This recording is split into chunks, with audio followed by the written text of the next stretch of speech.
राधा स्वामी, राधा स्वामी दयाल की दया, राधा स्वामी सहाय, राधा स्वामी। परम संत ताराचंद महाराज जी का 15 दिसंबर 2003 का सत्संग। इस तरह से फरमाया महाराज जी ने, पलटू लिखा नसीब का संत देत हैं फेर, जो दिल सांच हो आपने पलक ने लागे देर। पलटू जी कहते हैं कि संत का लिखा हुआ मेट देते हैं। सो सतगुरु शरणे जाइए म्हारी हेली, कोटि करम कट जा। सो इनमें शांति की बात तो कहीं भी नहीं आई। करण को भी शांति नहीं मिली। बहुत ही दान पुण्य किया था चाचा साधु राम। मैंने अपनी बात आपको निष्पक्ष समझकर ही कही है। आप ऐसा ख्याल न करना कि महाराज जी मेरे गुरु है। नहीं, सच्ची बात तो गुरु से भी पूछ लेनी चाहिए। नहीं तसल्ली हो तो उसकी तसल्ली करनी चाहिए। जब तक संशय नहीं जाएगा तो संसार नहीं छूटेगा। अगर संशय ही रह गया तो संसार में बार बार आना पड़ेगा। मैं वो पाखंडी आदमी नहीं हूं कि तुम्हारी इज्जत भी लूं और धन भी लूं और तुम्हें अपना दास बनाए रखूं। दास बनोगे तब पता भी लग जाएगा। सो संशय रह गया तो संसार नहीं छूटेगा। ब्रह्म है तो भ्रांति कैसे जाएगी? भ्रांति है तो शांति नहीं आएगी। ये बात मैंने सिद्ध करके बताई है। अब करण को इतनी सी देर का समय दिया गया जितनी देर में चौका सूखता है। चौका तो हवा थोड़ी ही देर में सुखा देती है। उसने सोचा अब क्या करूं? काकभूषणी जी उसके गुरु थे। वह उनके पास चला गया। मैं सुनी हुई बातें बताता हूं। उसने उसको सारी घटना बता दी। करण ने बता दिया कि मुझे केवल इतनी ही देर के लिए भेजते हैं जितनी देर तक चौका सूखता है। उसने कहा, करण कोई बात नहीं, तू घबरा मत। मैं ऐसी विधि बता दूंगा कि चौका सूखेगा ही नहीं। उसने कहा, बताओ। काकभूषणी ने कहा कि सरसों के तेल का चौका लगा दो। गारा में तेल मिला लेना, गारा सूखेगी नहीं। गुरु ने उसको रास्ता बता दिया। इसी तरह जाकर उसने चौका लगा दिया और भगवान ने भी सोचा कि इसने तो जुल्म ही कर दिए। बताने वाला भी कमाल ही कर गया, पर हम भी रास्ता निकालेंगे। हवा के झोंके चला दिए। कनागतों के झोंकों को तो आप भी मानते हो। काल महाराज ने चौका सुखाने के लिए ही ये चलाए थे। फिर भी 15-16 दिन तक वे सुखा ही नहीं सके। इतने समय में खूब दान पुण्य किया, खूब सामान लुटाया। करण वापिस चला गया और उसके लिए सभी कुछ मिल गया। इसलिए काकभूषणी जी की लोग पूजा करते हैं। लोग कनागतों में पहले कौवों को रोटी देते हैं। द्रौपदी ने अपनी साड़ी को फाड़ कर दिया था, उसका साड़ी का पहाड़ बन गया। सो इसी तरह से दान पुण्य की बातें हैं। राजा नृग 1 करोड़ गो रोज दान किया करता था। वह गिरगिट बना। क्यों बना? अपने अहंकार के कारण।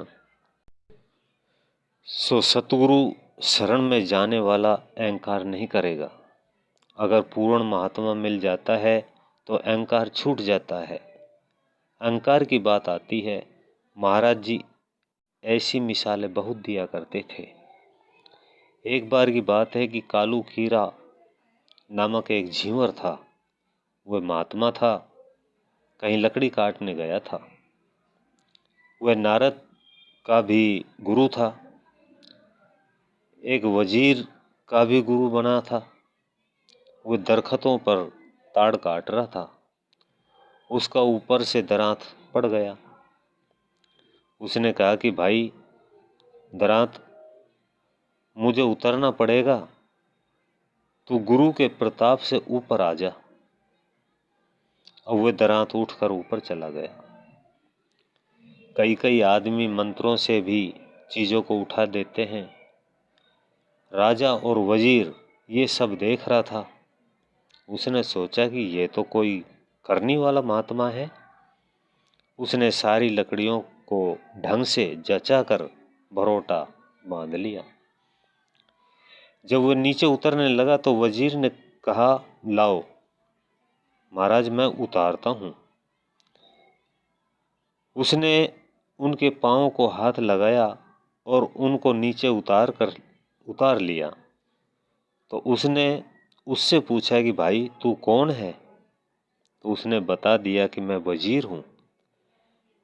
कालू कीरा ने पूछा कि तू कहां से आया था?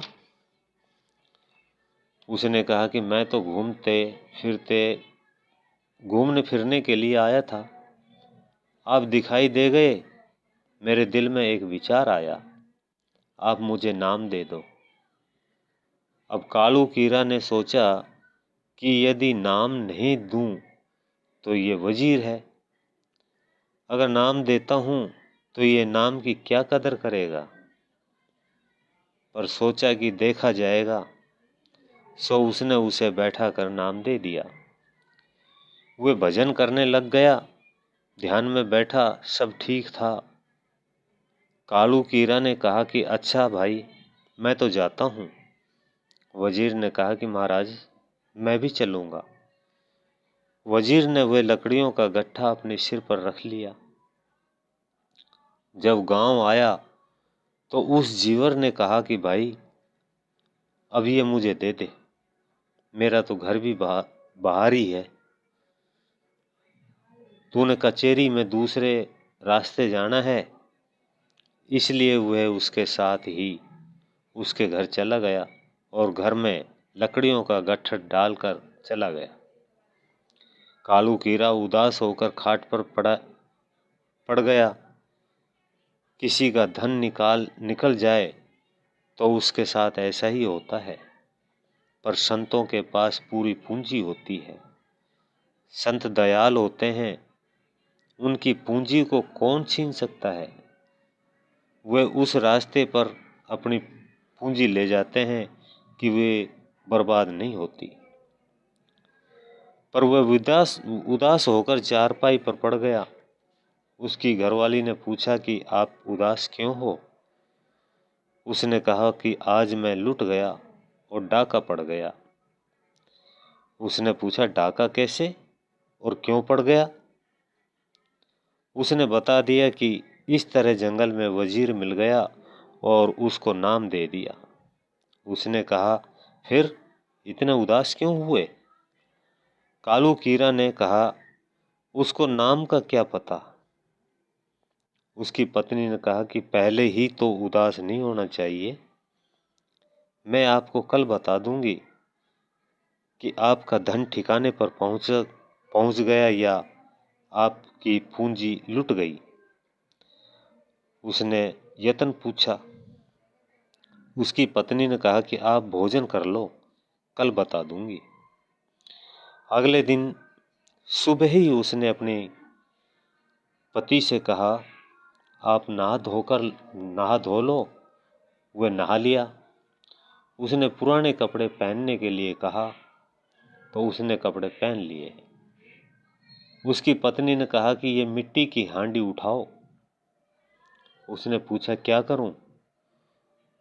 उसकी पत्नी ने कहा कि कचेरी के आगे से निकलना, जहां से उस वजीर को आप दिखाई दो, और अगर वे आपसे पूछे तो बता देना कि मैं 2-4 घरों से भिक्षा मांग कर लाया हूं। सिर्फ 2 घरों में जाना, ज्यादा नहीं। उसका पता लग जाएगा। जैसी भी बातें हो मुझे आकर बता देना। कालू कीरा ने कहा ठीक है। वह कचहरी के सामने से निकला तो वजीर ने उसको पहचान लिया और वह दौड़कर आया और उसने बादशाह का हुक्म भी नहीं माना। उसने पहले तो मत्था टेका, फिर पूछा महाराज जी आप कहाँ जाते हो? उसने कहा कि मैं तो 2-3 घरों से भिक्षा लाता हूँ। वजीर ने कहा ये हांडी मुझे दे दो। उसने कहा तू वजीर है, तू अपना काम छोड़कर क्यों आ गया? वजीर ने कहा कि मैं आपके आगे तो वजीर नहीं हूँ, आपका तो मैं सेवक हूँ, ये मुझे दे दो। वजीर ने उनसे वो हांडी छीन ली और कह दिया कि मैं इन घरों से भिक्षा मांग कर ला दूंगा। 2-4 घरों से उसने भिक्षा मांग कर ला दी। वह हांडी लेकर चला गया और उसकी पत्नी ने पूछा कि क्या बात रही? उसने सारी बातें बता दी। उसकी पत्नी ने कहा कि तुम्हारा बीज ठिकाने पर चला गया है, अब आप मजे करो, आप तिर गए, अब धोखा न मानना। आपको ऐसा शिष्य मिल गया है कि दुनिया में आपकी पूजा हो जाएगी, दुनिया में आपका नाम रोशन कर देगा। जब उसने राजा का ही हुक्म नहीं माना और लोक लाज की कोई परवाह भी नहीं की, तो इससे बड़ी बात और क्या होगी। अब तक आप संत ताराचंद महाराज जी का सत्संग सुन रहे थे। इससे आगे सुनने के लिए वीडियो को लाइक करें, चैनल को सब्सक्राइब करें। राधा स्वामी। यह वीडियो अच्छा लगा हो तो वीडियो को लाइक करें और ऐसे ही और भजन सत्संग सुनने के लिए चैनल को जरूर सब्सक्राइब करें और बेल आइकन को प्रेस करें जिससे सबसे पहले नया वीडियो आपको देखने को मिले। राधा स्वामी जी।